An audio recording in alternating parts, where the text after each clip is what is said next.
40 bilion ringgit diperuntuk untuk program Semarak Niaga.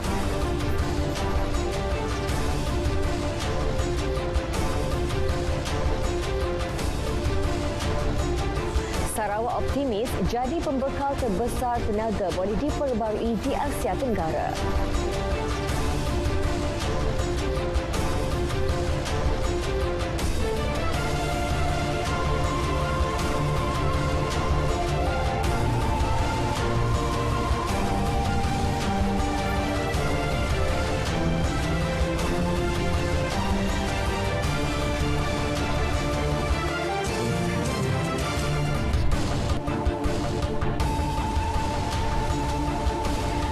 Assalamualaikum, selamat petang. Saya Atika Naim. Berita wilayah 21 Februari membawakan laporan terkini dari seluruh negara. Seperti biasa, lintas langsung dari Sabah dan Sarawak bakal mengisi paparan petang ini. Juga dari Perak. Terus setia sejam bersama kami.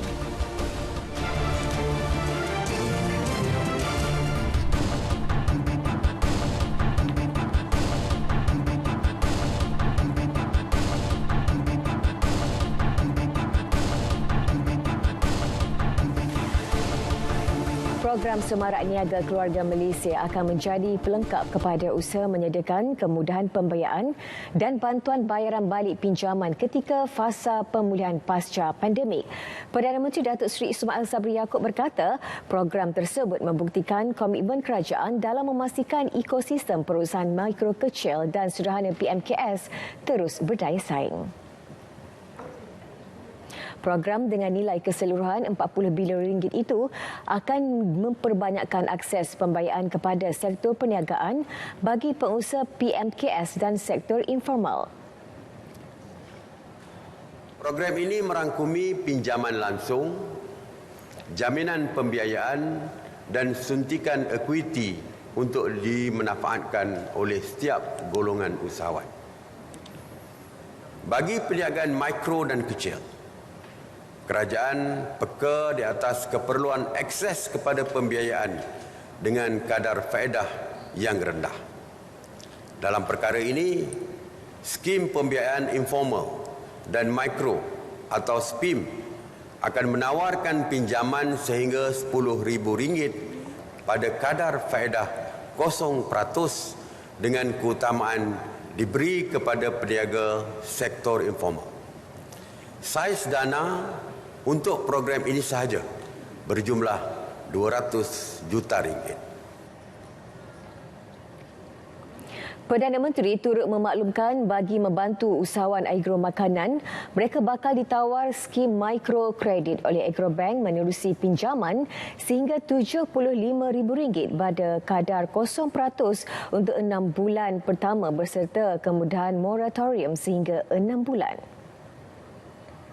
Manakala bagi perniagaan yang lebih matang, SME Bank akan menawarkan pinjaman sehingga RM10 juta di bawah skim IBS Promotion Fund 2.0 dan RM1 juta di bawah program pembiayaan usahawan muda 2.0.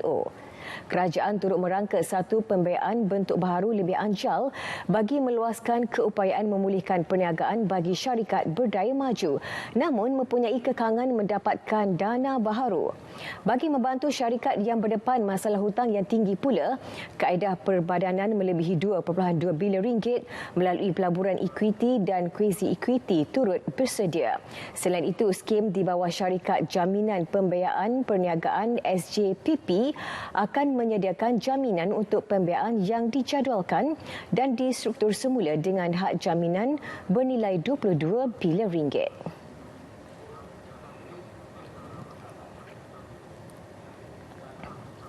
Platform perniagaan e-dagang yang memfokuskan produk keluaran luar bandar iaitu e-Desa dilancarkan.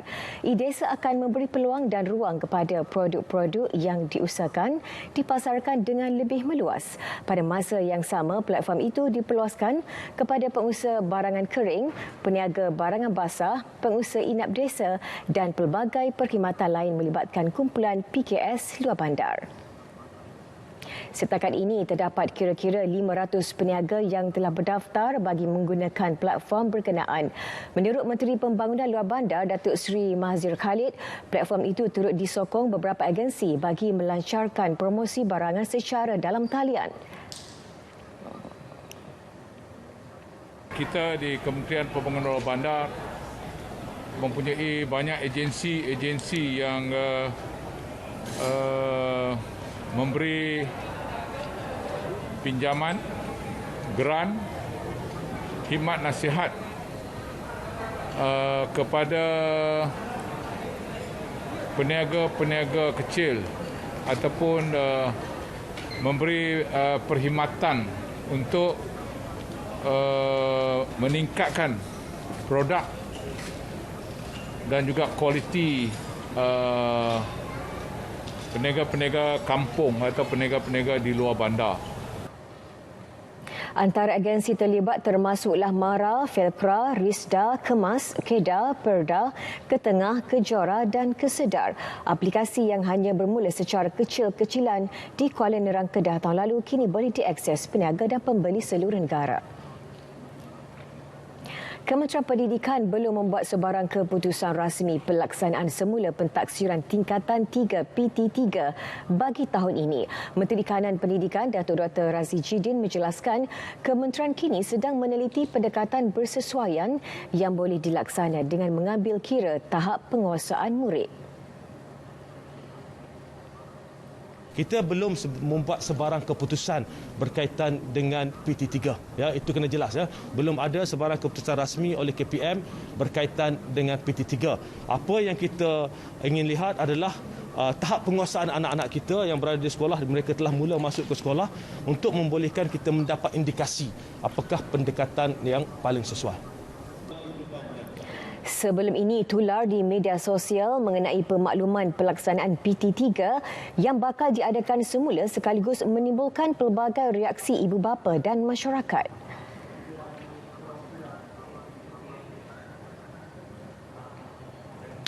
Mengenai penggunaan sekolah menengah bagi pilihan raya umum PRU Dewan Negeri Johor pula, Datuk Dr. Razi memaklumkan ia akan diperinci selepas Kementerian Pendidikan mengadakan perbincangan lanjut dengan Suruhanjaya Pilihan Raya SPR esok.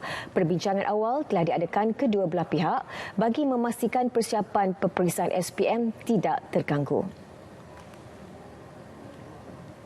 Sebab itu pihak kementerian sedang duduk berbincang dengan pihak SPR supaya tidak gunakan bilik-bilik, kalau terpaksa gunakan sekolah, supaya tidak digunakan bilik-bilik yang mana digunakan untuk tujuan peperiksaan.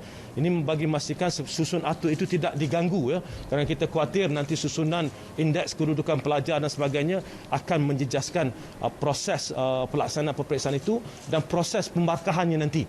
Sebab setiap kertas peperiksaan itu disusun dengan rapi mengikut indeks-indeks dan barkod yang telah ditetapkan.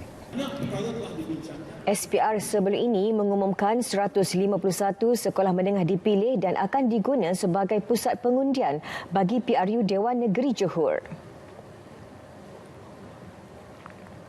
Ibu bapa disaran segera mendapatkan suntikan vaksin untuk anak-anak mereka menerusi program imunisasi COVID-19 kebangsaan untuk kanak-kanak PICS Kids.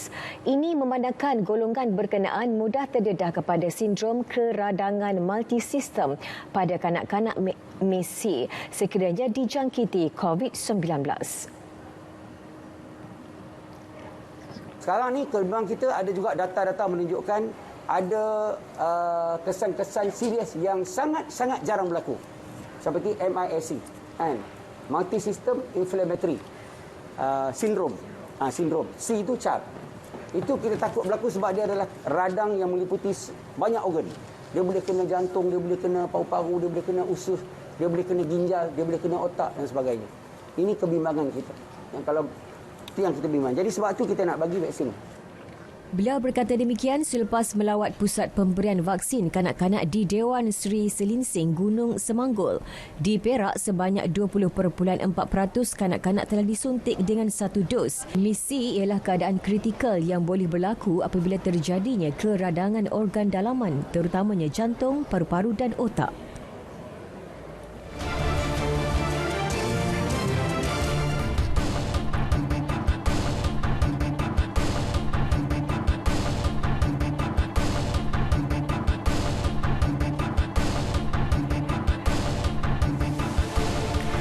Saudara, seterusnya kita ke Bumi Kenyalang. Tumpuan hari ini ialah mengenai kejayaan negeri itu sebagai pembekal tenaga boleh diperbarui terbesar di Malaysia.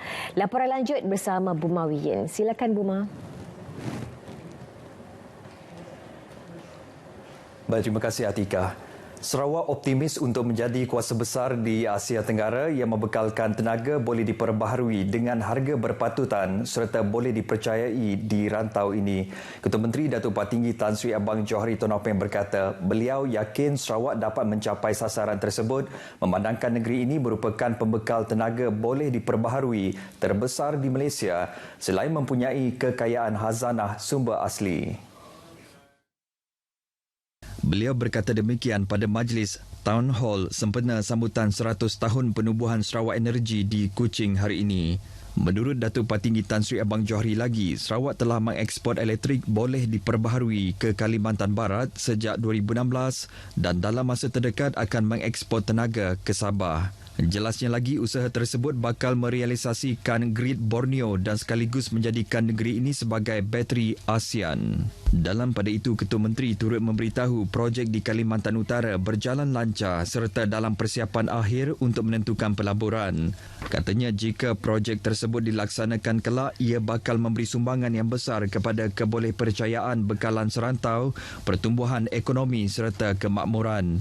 Mengenai sambutan 1 abad Sarawak Energy yang dahulu dikenali sebagai Perbadanan Pembekalan Elektrik Sarawak, beliau berharap agar syarikat tersebut terus memainkan peranan penting dalam memacu transformasi besar yang bermanfaat di negeri ini. Penyertaan belia berusia 18 hingga 28 tahun dalam Parti Pesaka Bumiputera Bersatu PBB akan mewujudkan platform baru untuk parti itu. Ahli Parlimen Sibuti Lukanisman Awang Sauni yakin penyertaan golongan terbabit juga merupakan satu proses meremajakan PBB. Merupakan trend di mana parti-parti politik memberi keutamaan kepada penglibatan young voters ataupun young members yang ingin terlibat secara langsung lah. Lebih-lebih lagi di dalam PRU, trend mengundinya adalah berbeza dengan trend mengundi di peringkat negeri. Beliau berkata demikian kepada pemberita selepas mesyuarat agung ranting-ranting PBB berkendu baru-baru ini. Penubuhan sayap belia yang telah diumumkan Ketua Menteri yang juga Presiden PBB Datuk Patinggi Tan Sri Abang Johari Tonopeng adalah terbuka kepada belia berusia 18 hingga 28 tahun. Lukanisman menjelaskan satu jawatan kuasa kerja ditubuhkan untuk melancarkan sayap belia tersebut pada konvensyen PBB Jun ini. Beliau dan Ahli Dewan Undangan Negeri Tupung Fazruddin Abdul Rahman yang merupakan pengerusi bersama jawatan kuasa kerja tersebut memberitahu dianggarkan pengundi 18 hingga 28 tahun adalah sekitar 400,000 daripada pengundi yang bertambah untuk undi 18 dan automatik yang telah digezet pada 17 Januari lepas. Untuk seluruh Sarawak terdapat hampir 660,000 pengundi dan 400,000 terdiri daripada pengundi berusia 40 tahun ke bawah. Bagi segmen 18 hingga 28 tahun, dianggar 300,000 iaitu hampir separuh daripada jumlah keseluruhan pengundi tersebut.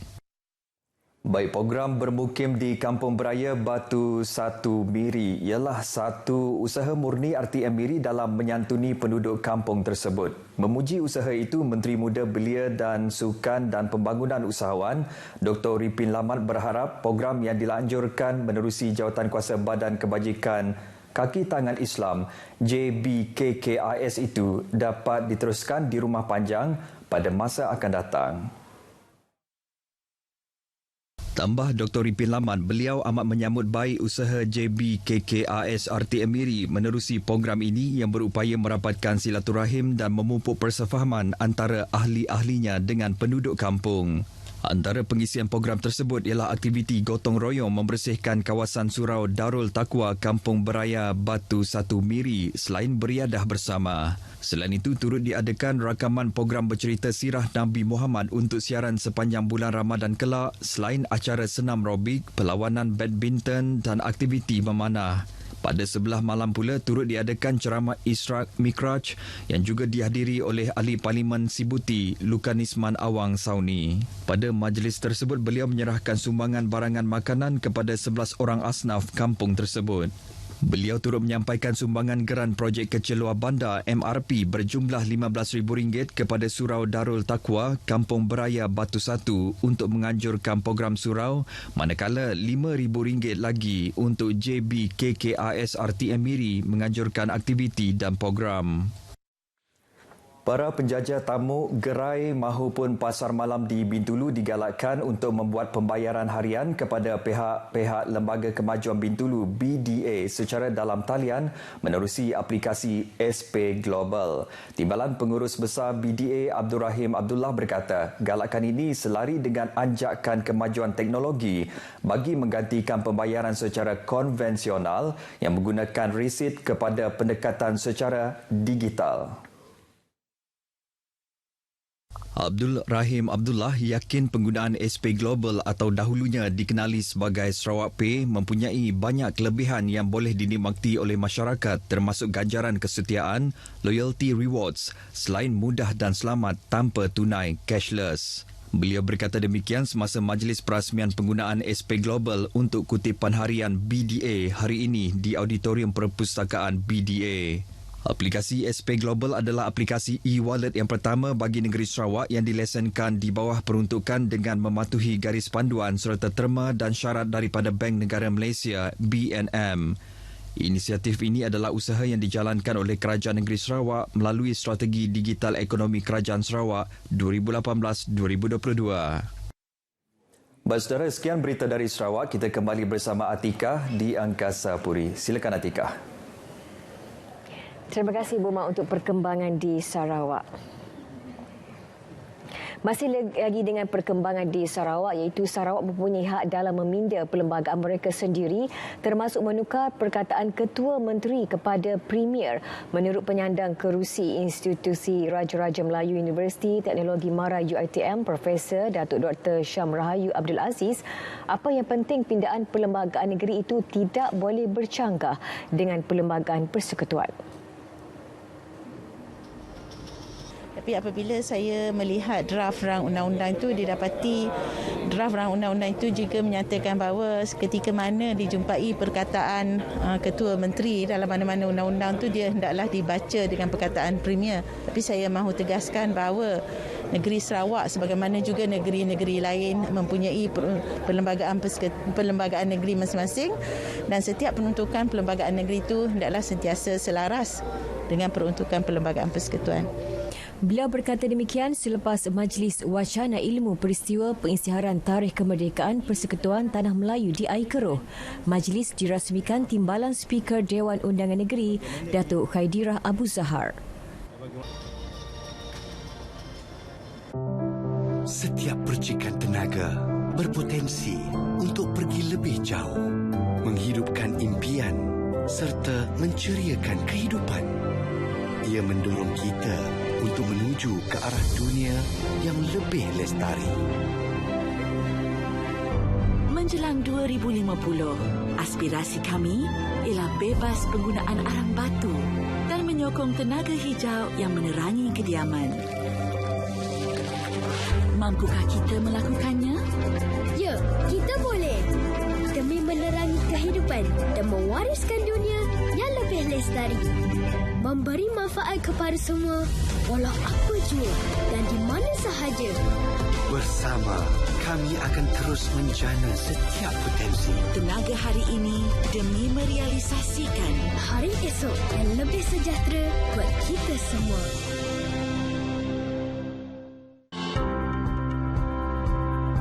Risda Semayan dan Lanskap Sdn Bhd merupakan rakan pakar semayan dan lanskap anda dalam menguruskan bekalan benih sawit, getah, durian, kelapa serta anak pokok lanskap di seluruh negara. Bagi melancarkan anjuran program setempat, Risda Semayan juga membuka 2 buah Dewan Kerajaan di Bangi yang mampu memuatkan sehingga 500 orang serta dilengkapi dengan kemudahan asas yang anda perlukan. Ingin ketahui lebih lanjut? Sila layari risdasemayan.com.my sekarang.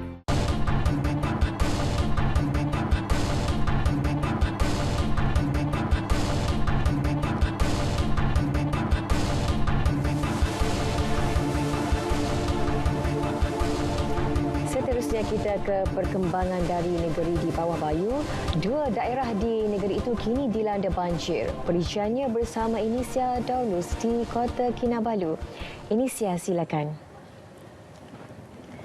Ya, Atika, sekurang-kurangnya 170 penduduk daripada 50 keluarga terjejas dalam kejadian banjir di Kampung Long Pasir, Sipitang. Kejadian banjir sejak petang semalam ini turut menjejaskan Sekolah Kebangsaan Long Pasir. Menurut kenyataan Jawatan Kuasa Pengurusan Bencana Daerah JPB di Sipitang, paras air Sungai Pasir didapati telah menurun. Bagaimanapun, jalan utama ke kawasan berkenaan iaitu Jalan Long Pasir Meligan hanya boleh dilalui kenderaan berat.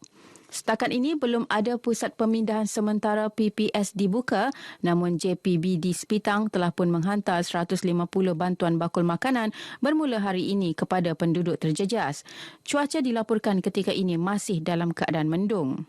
Sementara itu, di Tenem, 2 keluarga terdiri daripada seorang lelaki orang kurang upaya OKU bersama 4 wanita dewasa yang ditempatkan di Pusat Pemindahan Sementara di Dewan Kampung Labut 2 telah dibenarkan pulang ke rumah masing-masing berikutan keadaan banjir yang semakin pulih. Banjir di daerah berkenaan menjejaskan 10 buah kampung, antaranya Kampung Tuman Talik, Bin Silon, Mandalom Lama, Pantugon Saga, Pulungan Sapong dan Ponon Tomon. 6 jalan utama masih tidak boleh dilalui iaitu di Kampung Tuman Talik, Bin Silon, Mandalom Lama, Pantugon Seberang, Seri Menanti dan Pantugon Saga. Hasil operasi bersepadu penguatkuasaan Jabatan Tenaga Kerja JTK Sabah, 5 majikan swasta di Kota Marudu dikenal pasti gagal mematuhi ordinan buruh Sabah. Antara kesalahan dilakukan ialah tidak mematuhi pelaksanaan gaji minimum dan gagal memberikan slip gaji kepada pekerja. Timbalan Pengarah Jabatan Tenaga Kerja Sabah, Napiah Haris, sekali lagi mengingatkan semua majikan swasta di negeri ini agar mematuhi setiap perundangan yang ditetapkan dalam ordinan berkenaan bagi mengelak dikenakan kompaun atau dakwaan di mahkamah sekiranya gagal berbuat demikian. Kepada majikan-majikan yang ada di seluruh negeri Sabah sebenarnya, kita menggalakkanlah mereka ni meneliti peruntukan undang-undang yang ada dalam ordinan buruh Sabah dan juga perintah gaji minimum supaya apabila ketibaan kami ke premis-premis mereka ini telah mematuhi peruntukan undang-undang yang ada. Napiah menyatakannya kepada RTM selepas menyertai operasi bersepadu penguatkuasaan JTK di Kota Marudu. Operasi berkenaan turut membuka pendaftaran bagi majikan dan kemaskini bilangan penggajian pekerja. Tahun lepas, lebih 25,000 majikan baharu mendaftar dengan bilangan pekerja hampir 145,000. Sementara itu, 240 operasi penguatkuasaan dilaksana melibatkan pemeriksaan 660 majikan. Hasil operasi sebanyak 693 kertas siasatan dibuka, manakala 370 kompaun dikeluarkan dengan nilai 1.116 juta ringgit. Rakyat diingatkan agar terus mematuhi prosedur operasi standard SOP yang ditetapkan kerajaan bagi membendung penularan COVID-19. Ini kerana sikap segelintir individu yang tidak berdisiplin melanggar SOP memberi kesan negatif termasuk peningkatan jumlah kes baharu sejak kebelakangan ini. Pembantu Menteri Keuangan Negeri Datuk Nizam Abu Bakar Titingan menegaskan sikap tanggungjawab perlu ada dalam diri setiap masyarakat demi memastikan usaha kerajaan memerangi pandemik COVID-19 dapat dicapai. Di seluruh dunia menghadapi serangan COVID yang kita kenali sebagai varian Omicron. Dan seperti mana kita sedia maklum, varian COVID Omicron ini adalah satu virus yang cukup mudah merebak. Oleh sebab itu, kita berharap agar semua golongan masyarakat supaya lebih mematuhi ataupun lebih berjaga-jaga daripada SOP yang telah ditetapkan. Datuk Nizam yang juga Adun Apas ditemui RTM dalam majlis makan malam penghargaan sukarelawan Anjuran Rakan Muda Tawau dengan kerjasama Malaysian Relief Agency di Tawau Lama. Dalam majlis ini, Datuk Nizam turut menyampaikan sijil penghargaan kepada sukarelawan yang menunjukkan komitmen tinggi membantu kerajaan menangani pandemik COVID-19. Menghampiri 3 tahun negara dilanda badai COVID-19, pelbagai kesan negatif dihadapi seluruh rakyat. Antara kesan paling ketara ialah kenaikan harga barang. Bagaimanapun, berpaksikan kepada aspirasi keluarga Malaysia, kerajaan memperkenal program Jualan Keluarga Malaysia atau PJKM sebagai inisiatif meringankan beban rakyat untuk mendapatkan barangan pada harga lebih murah. Laporan Serina Olivia Chong. Program Jualan Keluarga Malaysia atau PJKM yang dilancarkan pada 2 Disember lepas oleh Perdana Menteri Datuk Seri Ismail Sabri Yaakob menawarkan barang keperluan harian pada harga lebih murah di semua 222 kawasan parlimen seluruh negara. Pada peringkat permulaan, PJKM yang menawarkan barangan pada harga antara 20 hingga 50% lebih murah daripada harga pasaran disasar diadakan 2 kali setiap bulan dengan memfokuskan kawasan ramai penduduk golongan B40 dan M40. Sehingga kini pelaksanaannya nyata mendapat sambutan menggalakkan daripada masyarakat setempat. Malah, orang ramai yang ditemui RTM turut berkongsi harapan agar pelaksanaan program ini dapat diteruskan. Kan sekarang pandemik, jadi semua merasakan harga barang kan ada yang tinggi, ada yang murah. Jadi kasihan yang lain-lain yang tidak mampu. Nah, kita sambil membantu kan untuk rakyat Malaysia yang terbaik lah. Program ni sangat bagus untuk masa sekarang ni dengan faktor ekonomi yang tidak menentu, dengan kenaikan harga barang, dan bagi saya satu mekanisme yang baguslah. Barangan dia okey, perpatutan harga biar kita betulkan ansur lah, jadi sama-sama dapat. Jadi bagi yang lain lah, minyak, Maggi. Benda tu ada limit lah. Satu customer dia 3 saja. Jadi kami mau semua customer yang lain pun dapat rasa macam mana promosi yang kami buat. Hasil tinjauan RTM, barangan keperluan harian terutama minyak masak paket 1 kilogram, beras dan makanan dalam tin mendapat permintaan tinggi dalam program ini. Inilah erti sebuah keluarga Malaysia yang menggambarkan kerjasama antara kerajaan dan rakyat sesuailah dengan ungkapan berat sama dipikul, ringan sama dijinjing. Serina Olivia Chong, RTM. Baik, sekian paparan dari negeri di bawah bayu bersama saya Anisya Daules. Untuk lebih banyak berita, terus ikuti Berita Wilayah. Kembali bersama Atika di Akasa Puri. Silakan Atika. Terima kasih Anisya untuk perkembangan di Sabah. Baik, sebelum ke perkembangan lain, kita ikuti perkembangan cuaca semasa dari Jabatan Meteorologi bersama pegawainya Khairatun Nisa Syamsuddin. Khairatun Nisa, silakan. Assalamualaikum dan salam sejahtera. Kini rantau negara kita menerima pengaruh angin dari arah timur laut dengan kelajuan yang agak kencang, sekitar 40 hingga 50 km sejam. Oleh itu, Jabatan Meteorologi Malaysia telah mengeluarkan amaran angin kencang dan laut bergelora kategori pertama dan kedua di kawasan yang bertanda kuning dan jingga ini. Ianya berkuat kuasa sehingga ke 25 Februari 2022. Berikutan ketinggian ombak yang boleh mencecah sehingga ke 4.5 meter. Ianya adalah berbahaya kepada sebarang aktiviti perkapalan, bot-bot kecil, sukan serta rekreasi laut. Baiklah, kita beralih kepada paparan imej kemerada bagi tinjauan cuaca semasa. Dapat diperhatikan seperti yang diramalkan, hujan lebih tertumpu di negeri-negeri pantai barat serta di pedalaman negeri pantai timur, dan ianya dijangka akan beransur reda menjelang awal malam nanti. Di negeri Sabah dan Sarawak pula, hujan dilihat di 1-2 tempat di kebanyakan tempat di negeri Sabah dan Sarawak. Ianya dijangka akan beransur reda menjelang ke malam nanti. Baiklah, sekian sahaja informasi cuaca buat kali ini. Jangan lupa untuk ikuti kami di laman sosial seperti yang tertera. Dan yang terbaru, TikTok Met Malaysia. Saya Khaira Syamsuddin. Assalamualaikum.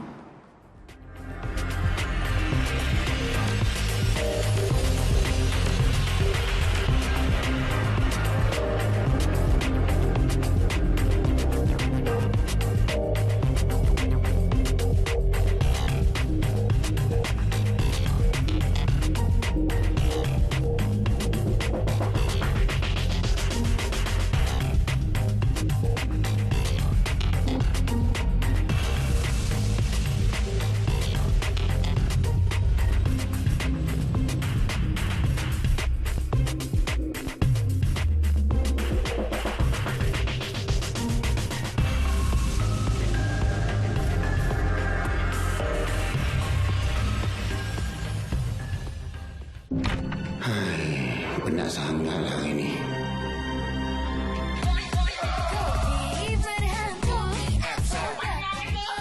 Hang apa cita? Penat. Apa sikit-sikit ada.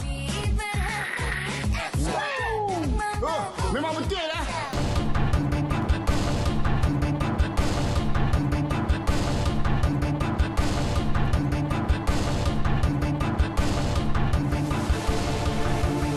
Bersua kembali.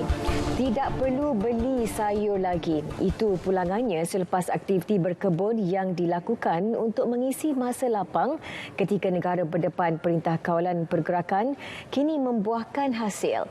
Ikuti laporan Zatul Ikmah Mamak Nur mengenai projek kebun komuniti kawasan rukun tetangga KRT Taman Sutera 2 Butterworth, Pulau Pinang. Berkeluasan 10,000 kaki persegi, projek yang diusahakan secara bergotong royong ini bermula dengan 3 tanaman sahaja pada Jun lalu. Kini terdapat 20 jenis sayuran antaranya tomato, cili padi, bayam, kangkung, kacang buncis, jagung dan timun. Projek kebun komuniti KRT Taman Sutera 2 turut mendapat bantuan Jabatan Pertanian Negeri. Sokongan tu tidak dinafikan lah. Memang kita beri. Malah kita minta peruntukan daripada pihak-pihak tertentu, agensi kerajaan umpama seperti Jabatan Pertanian, daripada YB Pertanian, Exco Pertanian. Jadi alhamdulillah sumbangan tu dapat dan dimanfaatkan sebaik mungkin. Penduduk turut bercadang memasarkan hasil tanaman mereka. Kita memang kalau boleh kita nak tu objektif utama dia nak menjimatkan kos penduduk lah dengan kenaikan kos sayur semua kita yang tak dijangka kan. Itulah untuk meringankan beban penduduk dan mungkin harapan kami masa depan kita boleh pasarkan.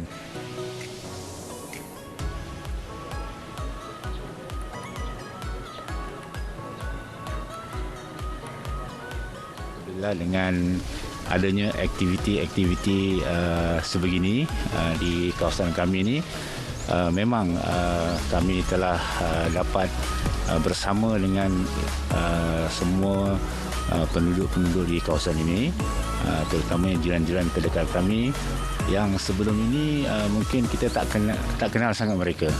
Jadi bila mereka keluar dan kita bersama-sama buat kerja-kerja kebun ni, walaupun tak setiap masa, mungkin hanya waktu weekend ataupun waktu belah petang, tapi kita dapat beramah mesra dengan mereka. Selalunya memang mak bapak kita je lah yang duk buat kan. So kalau lagi ramai golongan muda turun, lagi berkembang lah, lagi subur lah kebunnya kan. Menariknya, hasil tanaman ini dikongsi bersama dan boleh terus dipetik pada bila-bila masa. Sebab kalau kita pergi pasar, kalau kita beli dia dengan kuantiti yang banyak, tapi sebenarnya bila kita masak tu dia guna kuantiti yang sikit saja. Jadi bila kita ada urgency kan, jadi kita just datang dan petik saja.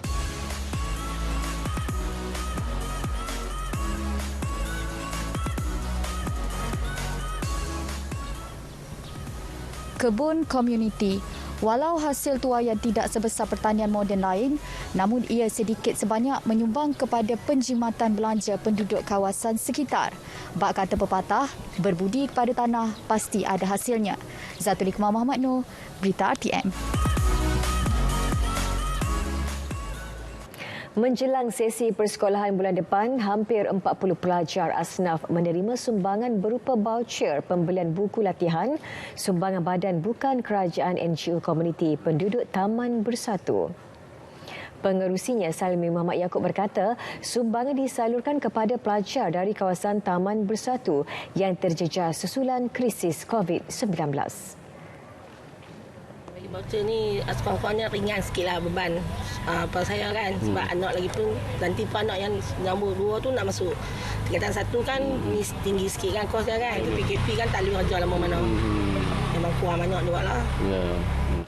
Dengan adanya voucher ni bolehlah meringankan beban. Saya tak kerja, suami pun buat kontrak pun. Loan ni kadang-kadang ada, kadang-kadang tak ada. Projek besar lah kan.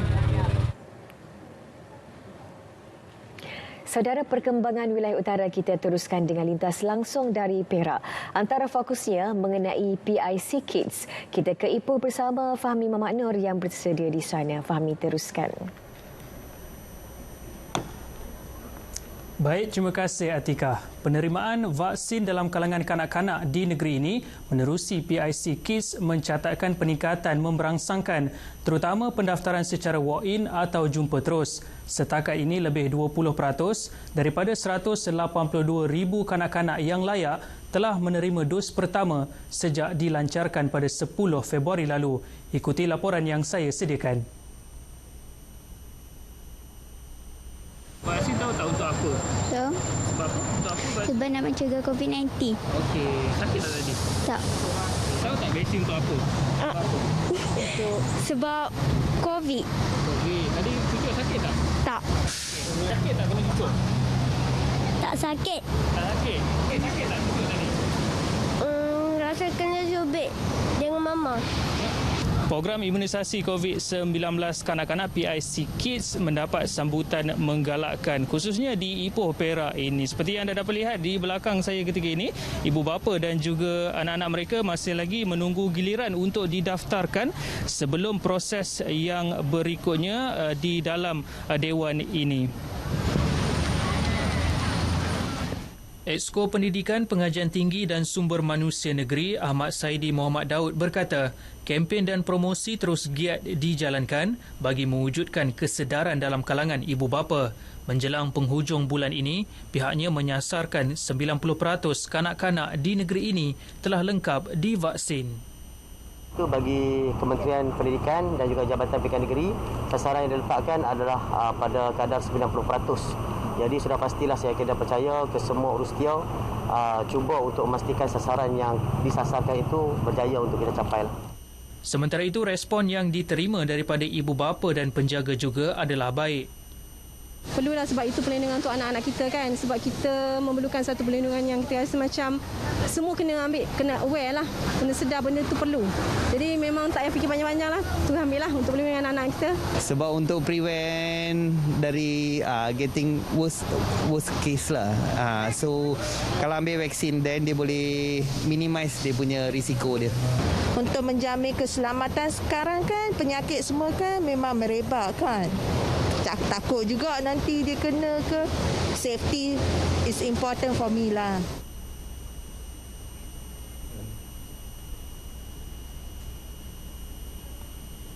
Selepas mendapat pengiktirafan tapak warisan dunia UNESCO dan Geopark Kebangsaan, kini Lenggong sedang dalam fasa pembangunan untuk diangkat sebagai Global Geopark pada tahun 2025.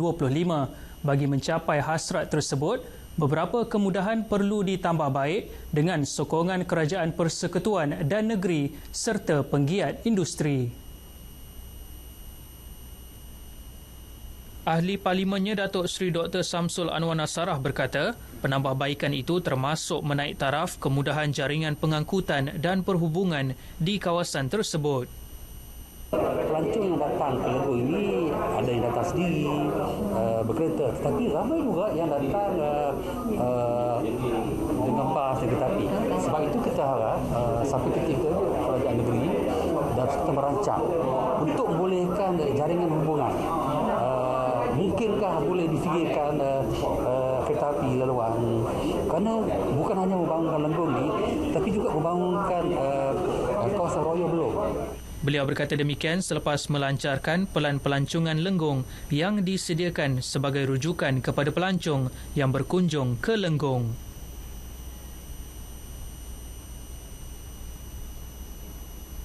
Seorang guru sekolah pendidikan khas di Taiping nekat membuka kedai bekeri demi mewujudkan peluang kepada golongan orang kurang upaya OKU menceburi bidang keusahawanan.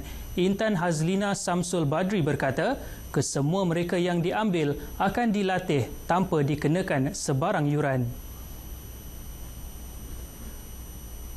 Hasrat murni guru berusia 41 tahun yang mahu memberi peluang kepada bekas anak muridnya bekerja selepas tamat persekolahan semakin membuahkan hasil. 2 produk biskut yang dihasilkan semakin mendapat perhatian ramai.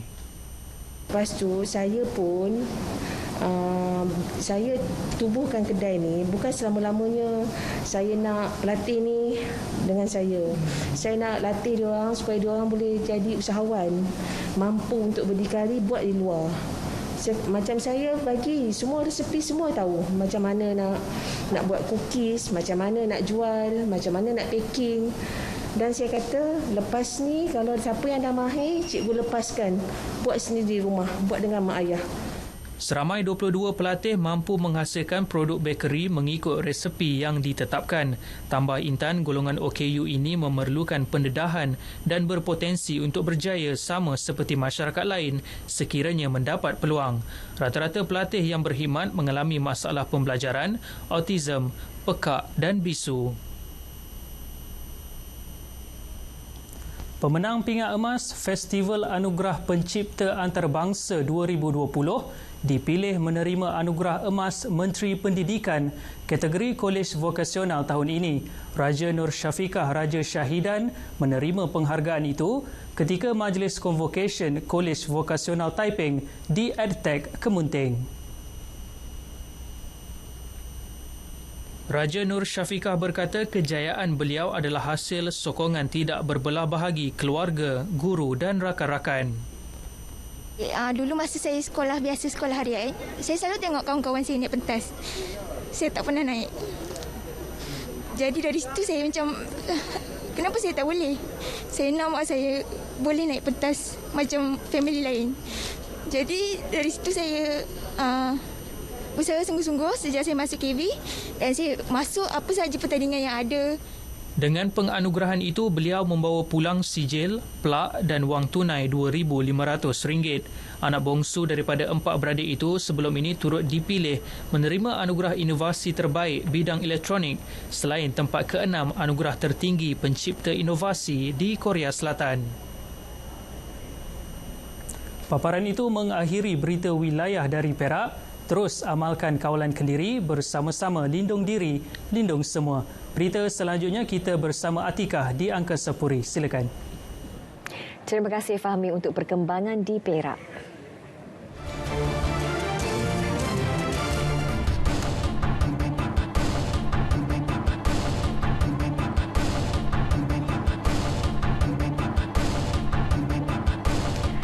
Kementerian Pertanian dan Industri Makanan MAFI bersedia membantu lebih 500 petani di Pasir Putih dan Bacuk, Kelantan yang mengalami kerugian selepas tanaman tembikai musnah ditenggelami air minggu lalu.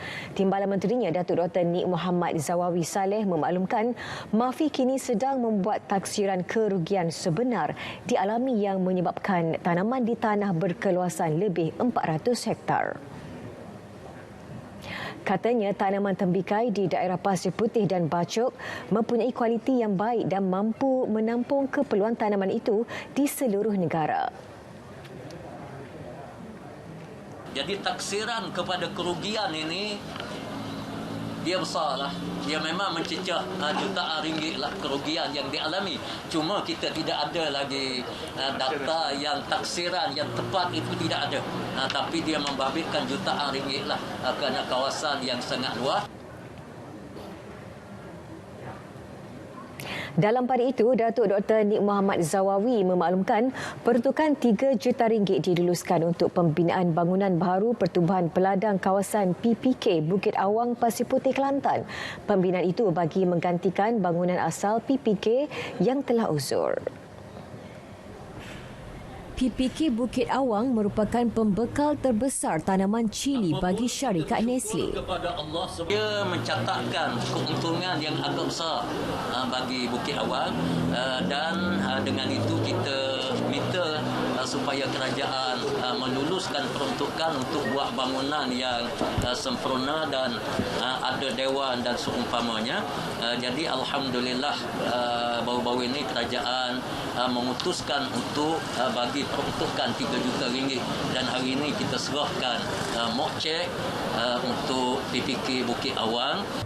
Beliau berkata demikian pada sidang media sempena program penyerahan mafi perhatian dan anjuran Lembaga Pertubuhan Peladang LPP Negeri Kelantan di Pasir Putih. LPP Kelantan telah menyerahkan bantuan mafi prihatin kepada lebih 2,000 ahli di negeri itu dengan nilai keseluruhan RM104,110. Pertubuhan Peladang kawasan 3 daerah.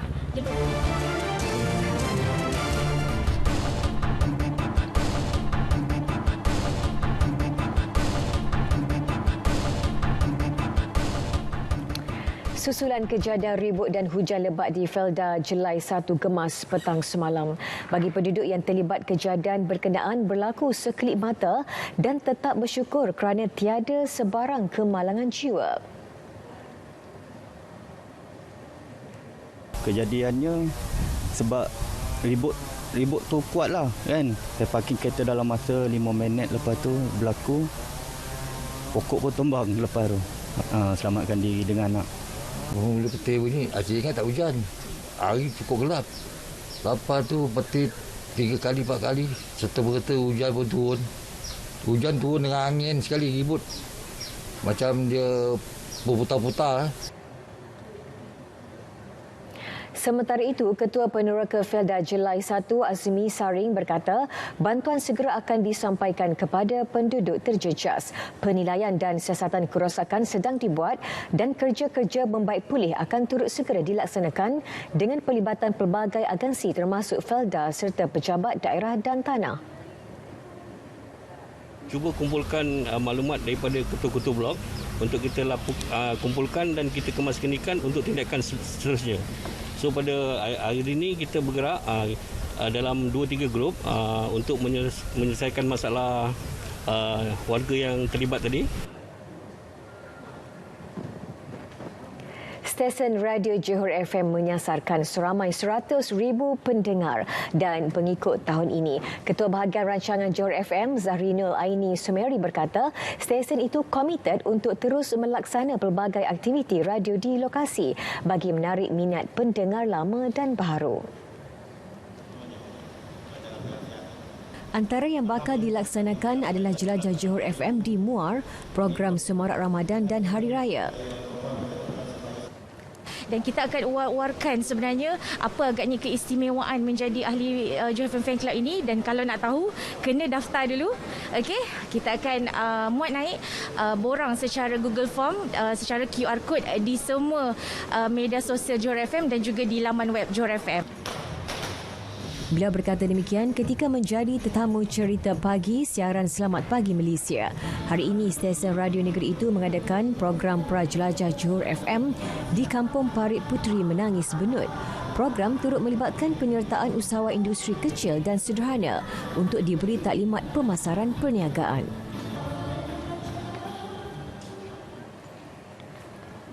Ke perkembangan sukan, kem badminton negara melakar sejarah baharu apabila skuad lelaki muncul juara kejohanan berpasukan Asia BATC 2022 dengan mengalahkan Indonesia 3-0 di Shah Alam semalam. Lebih manis, kejayaan menjulang trofi berprestij di Asia itu buat kali pertama dicipta dengan melunaskan dendam kekalahan kepada musuh tradisi itu ketika final edisi 2020. Laporannya bersama Amirul Aizat Muhammad Syafi.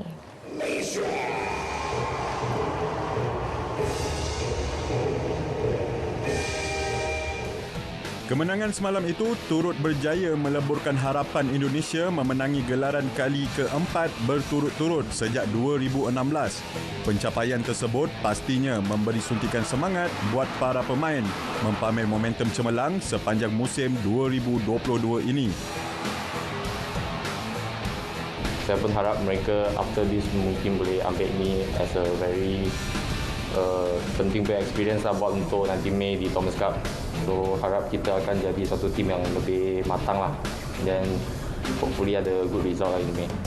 Saya rasa kebanyakan kita lebih fokus on court, tak fikir terlalu banyak menang atau kalah. Walaupun even first set soal kalah, kita masih fokus lah on court sebab macam saya pernah cakap, kita berani menang, kita pun kena berani kalah lah. So itu yang kena sentiasa remind kita diri sendirilah. Ya. Dalam pada itu, pujian tetap wajar diberikan kepada skuad wanita negara meskipun gagal melangkah ke final. Ini kerana mereka turut berjaya memenangi slot automatik kepusingan akhir Piala Uber dengan layak beraksi di separuh akhir. Kemenangan kali ini merupakan permulaan langkah yang positif bagi skuad badminton lelaki negara. Meskipun skuad wanita sekadar menamatkan perjuangan di separuh akhir, namun ia tetap menjadi keputusan positif bagi memulakan permulaan musim 2022. Amir Aizat Muhammad Syafi'i, Berita RTM.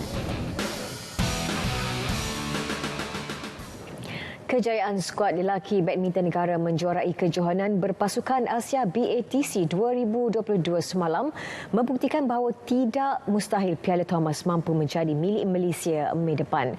Harapan itu disuarakan legenda perseorangan negara Datuk Rashid Siddiq yang berharap Malaysia mampu membawa pulang trofi tersebut sekaligus menamatkan kemarau selama 30 tahun. Meskipun mengakui rata-rata pencabar di kejohanan ini hanya menghantar barisan pemain pelapis, Datuk Rashid tetap optimis kejayaan menjulang gelaran BATC buat kali pertama mampu melonjakkan keyakinan para pemain negara. Pada aksi final di Shah Alam semalam, skuad lelaki negara berjaya menebus kekalahan pada final edisi 2020 lalu dengan menupaskan musuh tradisi Indonesia 3-0. Untuk Piala Thomas nanti kita harapkan tim kita boleh buat yang terbaik lah, sekurang-kurangnya masuk semifinal lah kan.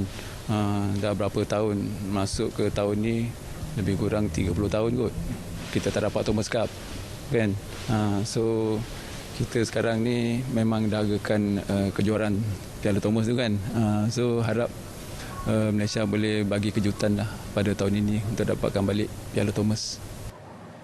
Untuk rekod, Malaysia pernah memenangi Piala Thomas sebanyak 5 kali dengan kali terakhir pada 1992 di Kuala Lumpur. Justru Datuk Rashid yang juga pemenang pingat gangsa Sukan Olimpik 1996 Atlanta mahu skuad lelaki negara menampilkan aksi terbaik dengan sekurang-kurangnya mara ke separuh akhir pada edisi 2022 di Thailand Mei depan.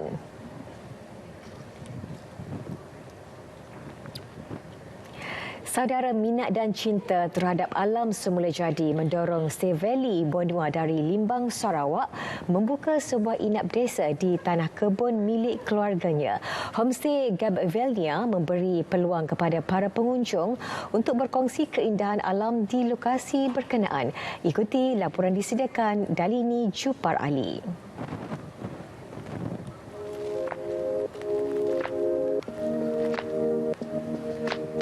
Meskipun memerlukan perjalanan kira-kira sejam dari bandar melalui jalan darat, inap desa yang terletak di Kampung Bawang Obor ini menjanjikan pengalamannya berbaloi.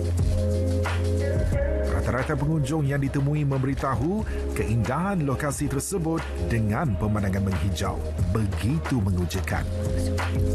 Perasaan datang sini teruja, sangat teruja, tengok pemandangannya sangat cantik. Menarik sekali, tempat dia begitu sesuai untuk peranginan. Saya tahu ini dari TikTok. Saya tengok dari TikTok orang-orang view. Saya takut. Jadi kemudian bila dah sampai sini, tengok pemandangan cantik, menarik. Kami tahu daripada Facebook dari kawan-kawan dan kami melihat pemandangannya pun kira okey. Jadi kami cubalah datang kemari menggunakan 4 buah kereta. Dan jadi apabila kami sampai di sini, kami kami rasa seronok dan melihat pemandangan dari atas bukit ini. Menyedari sektor pelancongan antara yang terkesan akibat krisis COVID-19, Steve Lee tidak berputus asa dan meneruskan minatnya untuk membina inap desa berkenaan tahun lalu. Memula saya datang ke tempat ini, pemandangan yang cukup indah, cantik. Di situ saya telah melihat dari segi pelancongan dari YouTube. Disitulah timbul ide untuk membuat homestay ini lah. Sebenarnya mula-mula langkah pertama kami rasa tidak confident, tetapi setelah pengunjung datang dengan ramainya, jadi rasa berpuas hatilah untuk membuat homestay inilah. Harapannya, homestay Gapville-nia terus berkembang dan menyediakan ruang kepada penduduk Limbang untuk beriadah. Bermula daripada tanah pusaka dan terbiar sehingga tercetus idea untuk membina inap desa yang indah ini. Siapa sangka kawasan ini menjadi tarikan utama di daerah Limbang. Dan paling penting sekali, usaha serta kegigihan belia ini perlu kita contohi untuk kita berjaya dalam apa sahaja bidang yang kita ceburi. Laporan dari Niju Parali, Berita RTM. Laporan Inap Desa mengakhiri Berita Wilayah edisi 21 Februari berakhir di sini. Dapatkan perkembangan sahih sepanjang masa melalui portal Berita RTM di berita.rtm.gov.my. Saya Atika Naim. Salam hormat. Assalamualaikum.